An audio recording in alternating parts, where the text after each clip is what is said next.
So every single week on Thursdays, we have something called sales masterminds.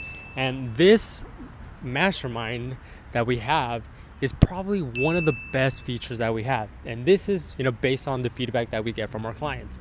Okay. So what do we do here? We talk all about sales because at the end of the day, getting clients requires an entire sales process. And without a sales process, there's no way, I don't want to say there's no way, but the chances of you getting clients are very, very small, very low, right? And it's usually the clients who master the sales process are the one who makes the most amount of money. So this is why we dedicate, an hour and a half every single Thursday for these stuff. And the clients who wins are the ones who bring the recordings, and we give them feedback based on what they're, what they said on this, initial call. So that is exactly what I'm going to be showing you in this video. Is I'm actually going to take you behind the scenes in one of our sales masterminds where we did a call review with one of our clients. And let me tell you this, all right?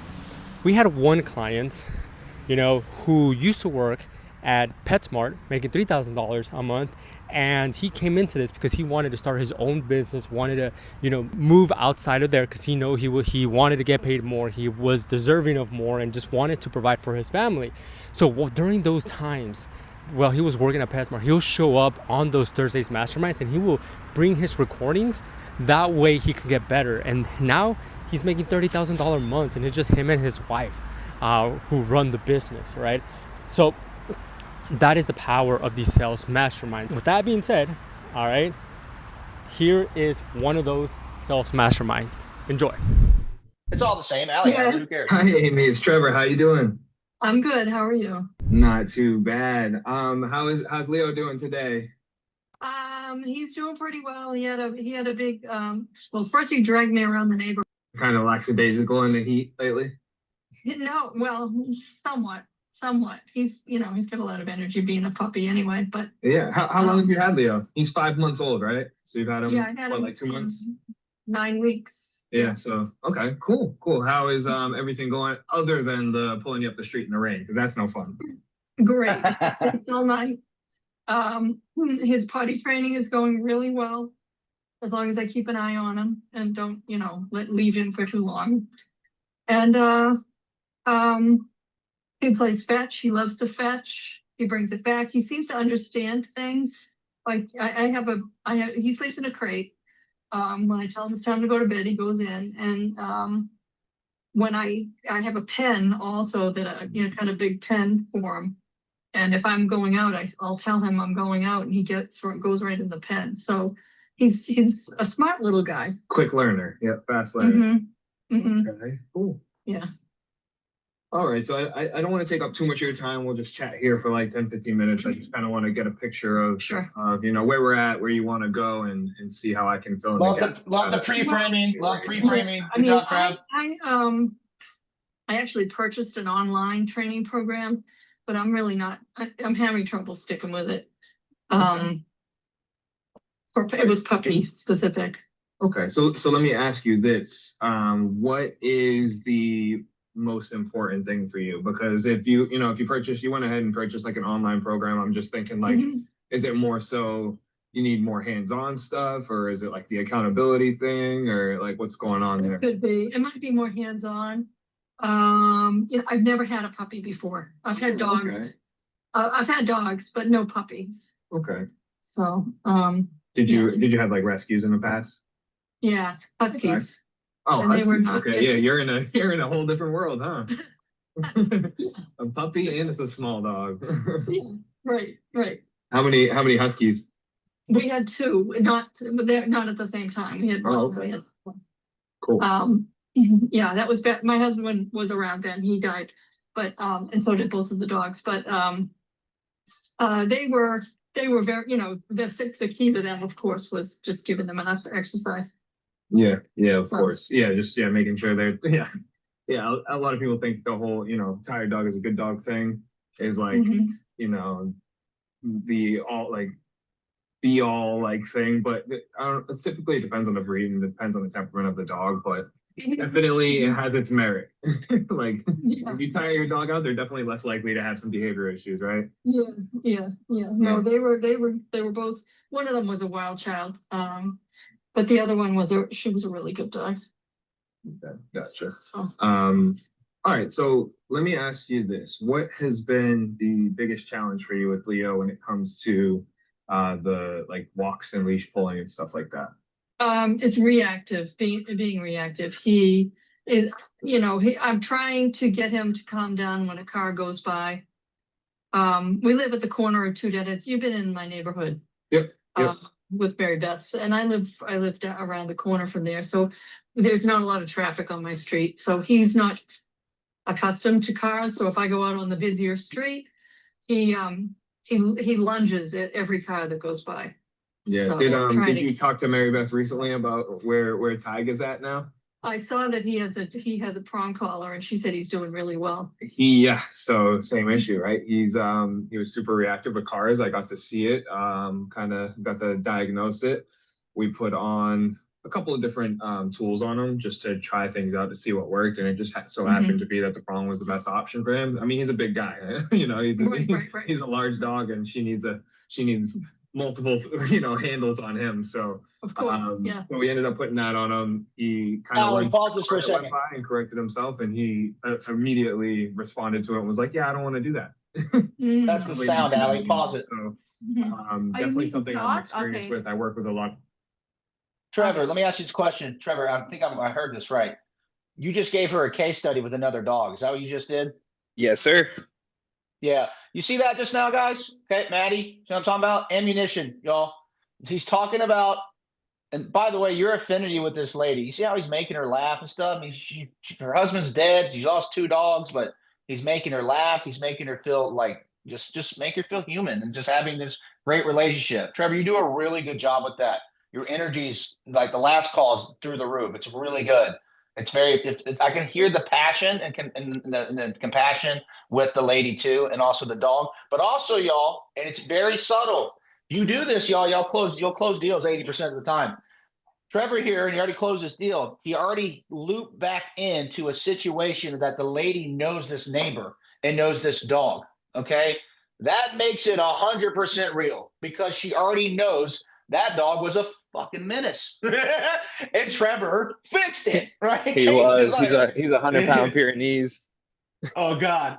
So, but like, if you guys get in the habit when you're having these conversations with people and you can like, okay, this person told you exactly what their dog is having problems with, pull something from out like, hey, oh man, I totally understand exactly what's going on. We actually had a client a month ago, their dog Bob was dealing with the same thing. And we did A, B, C, and D, and Bob has been awesome now. Ammunition, case studies on the phone, make it real. You have to provide value. How do you provide value? Is providing statements of facts of, hey, I've done this in the past. I'm an expert over here. Hello, right? So good job, Trevor. Keep pushing play, Allie.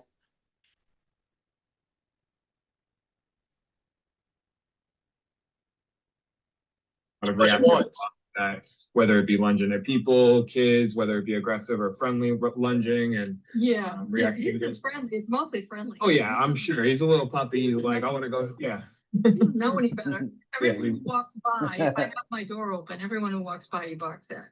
But it's more. And someone said, "Oh, he's trying to protect you." I said, "No, he just wants to play with them. Well, he wants to go out." Yeah. So I call it aggressive happiness. Yeah. All right, cool. So a little bit of the barking going on too. Is that something you're worried about, or you just like? Well, I'm not so much I'm worried about it, but it is a nuisance because it's a lot of people walk by in the morning and he's constantly barking at them, which isn't great. And I try to calm him down. I try to distract him, give him a treat. I don't want to reward him for barking, but if I can distract him, that's good. But I'm not always, might be upstairs and he's downstairs, and I'm not always there. Yeah, puppies are a lot like very, very young children where we have to keep an eye on them 24/7. And it's like we kind of don't have the availability to do that. Right. Do you are you spending time with them? Yeah, unfortunately I'm retired. Okay. and can spend most of my time with him. If I have to leave him, like I said, I'll tell him I have to go. I can leave him for like 2-3 hours. And Can you he's put him in the fine. playpen thing? Yep.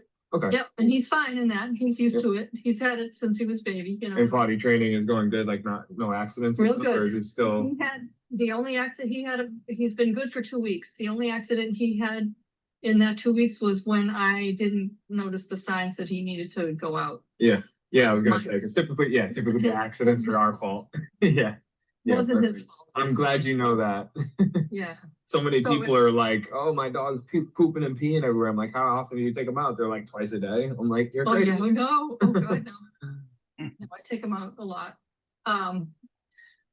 It's funny. I was away for a couple of weeks, and my brother-in-law, who lives next door, was watching him, and he was taking him out every hour, and he said he did have accidents, and I said, well, I think he didn't know because he was out every hour. It wasn't always just to go potty, you know. Yeah. It was Going to play and do all that stuff too. yeah. So he didn't quite get it, but now he's doing great. Gotcha.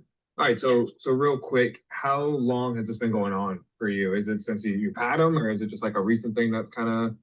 The Interesting, yeah. pulling is recent. Okay. It's like he went into a phase of, oh, I'm getting bigger, I could do this now. I'm, you know. And the pulling is he hops on his hind legs. He's pulling so hard. Gotcha. His front legs are right off the And ground. has this like kind of affected your daily life, like walks and My ability to social walk it? outings? Yeah. Yeah, like when he pulls my arm out of the socket because I wasn't expecting him to do. The other problem is we have a lot of bunnies in the neighborhood. So he wants to chase those.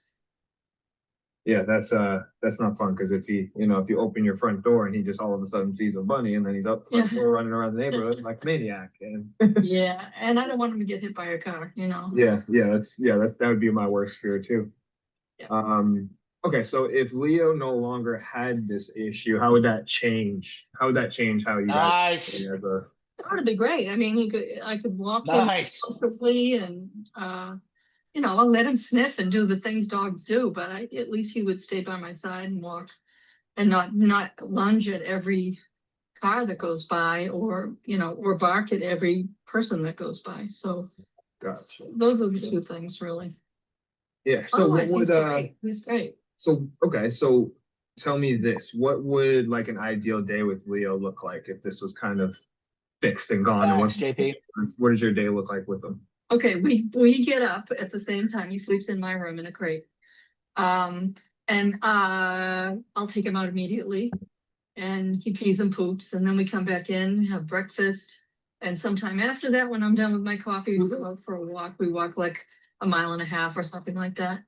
And then we come back in, he takes a nap, I do my thing.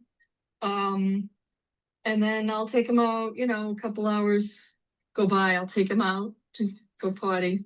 I will have fed him breakfast before that, and he actually is eating 3 times a day still. Okay. And then he sleeps, and then he runs around the house. Well, then I take him out again. We go play ball. He loves to play fetch at the field. We'll do that. Yeah, it's the one time he gets me off leash because there's no cars there, and then we go, you know, he's in and out of the house. I take him for another walk in the afternoon. I'll take him out briefly, and then in the evening after dinner, I take him out for a good walk. He's your only child. He is my only child. That's right. Yeah, that's awesome. Yeah, you guys seem like a perfect fit for each other. As long as we can get a handle on these things. Yeah. Okay, so let me ask you this. What is the most important thing to you as far as like the training comes? Is it fast results? Is it long-term obedience, or is it something else? I think fast results would be number one. I think long-term, he's going to be fine. Okay, cool. You know, I don't need him to learn to lie down and roll over and all that kind of stuff, but mostly it's sit, stay. He does that. He learned to sit when he was brand new. I don't, how does that work? Sit is like an innate behavior, so they just do it automatically, and then if you just catch it, yeah, if you just catch it when they do it and you say it once they figure it out and get a treat, they're like, oh, I know this. It's pretty easy. Yeah, he learned when Yeah. he was probably 10 weeks old. It's Yeah. crazy. Yeah, Anyway, they so love to he do does that. Yeah, he does that just fine. And in fact, So, I'll tell him to sit. If we're out and he's being super reactive and I can get his attention and I get him to sit, he would sit. He's wiggling, but he'll sit. So okay.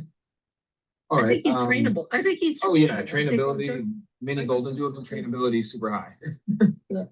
yeah, his dad was a poodle, so he's not like golden doodle to golden doodle parents. His father was a poodle. Gotcha. I have a friend that's also a trainer that has like a poodle mix, and he's awesome. He's like Yeah. super high drive. You can tell a dog to do anything, and he'll do anything. Yeah. Okay. Real quick, out of just like curiosity, have you like set any funds like aside for dog training, or were you planning on doing it already? Or Nice, Trevor. you kind of still figuring it out? I've been open to it. You know, if I need to do it, I'm happy to do it. If it means he's going to be happy and I'm going to be happy, I will. The funds aren't a problem. Yeah, that's Let's go. But, I try to make sure that you guys have like a relationship. I think it's super important that us as dog owners give the dog that we have the best life that they possibly can have, and that's typically through leadership, confidence, and the proper handling techniques and tools. So that's awesome. It's funny that you mentioned earlier, oh, he's pulling my arm out of the socket or whatever. I actually have a client who said the same thing. Her name is Corinne. She has a Case studies. puppy. I worked with her for she did my jumpstart programs for like 5 weeks. So we did 5 1-hour sessions. And she is super confident walking her outside. She was super reactive to dogs, cars, all the same stuff that you're going through. And she's awesome now. Pulling much harder, I'm sure. Oh yeah, that's 50, 60 pounds of pure muscle right there. Yeah. So just thought I'd mention that because it's funny. She said the same thing. She's like, get her to stop pulling my arm out of the socket. Yeah, and I have to put the leash in my left hand. I am left-handed, but I have to put the leash in my left hand because I had surgery on my right hand. And it hurts if he pulls and I have it around my right hand. So heel is never going to work right because I have him on the wrong side. But that's okay. Yeah. All right. So if I could, show you what we do, how it might work for Leo, to kind of mitigate some of that pulling, get him to walk comfortably on that loose leash, give you guys a little bit more freedom when it comes to those walks, get him not to react to those cars driving by and stuff. Would you be willing to work with me and move forward with this? I believe I would. I have now. I live in Florida in the wintertime. Lucky you. Can I come? I know. I'm super lucky. I lived in Florida for a year.